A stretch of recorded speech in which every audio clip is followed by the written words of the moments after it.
Alright, the next thing that you need to learn about the functions is the return keyword. This is a very useful keyword in some scenarios. It's very similar to the break keyword that we have for the loops, both for the for loop and the while loop.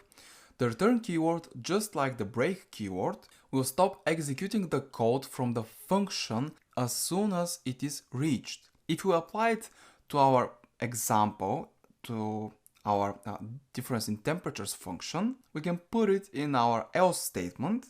Instead of adding zeros to the vector, we can immediately stop as soon as we encounter a cold day. So here I'm simply going to say return. Let's run it and see how this will affect the code. So run.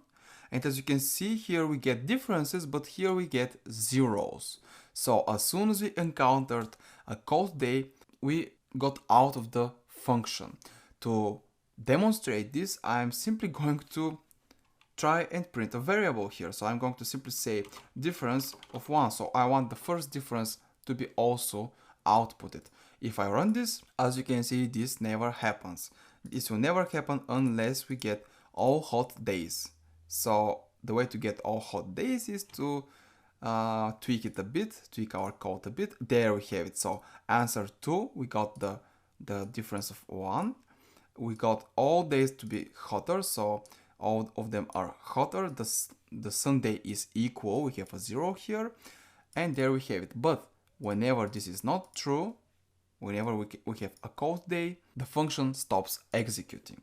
Now, yes, you can simulate this behavior with conditional statements and the break keyword, but that will probably still make some code being executed after your statements without the actual need for that. So even if you have the break keyword here and some safeguarding with if statements, here if you have some other code, so some other code, you will interrupt the loop, you will interrupt everything, but this code here will still get executed.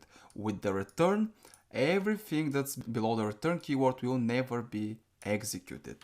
That is assuming that the return keyword is reached. The return keyword is a nice way to control the flow of code in your functions. Basically, use it whenever you have a condition of the sort.